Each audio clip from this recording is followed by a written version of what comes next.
किसका है जुर्म किसकी खता, सोचना पड़ा। कहते हैं क्यों वो हमसे खफा, सोचना पड़ा। गुल की हंसी में रक़्स-ए नजूमो कमर में भी शामिल है कितनी तेरी अदा, सोचना पड़ा।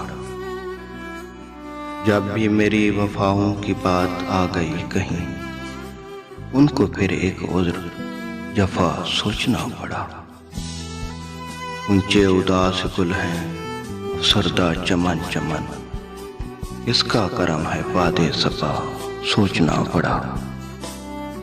शायद तुम्हारी याद मेरे पास आ गई, या है मेरे दिल ही की सदा, सोचना पड़ा।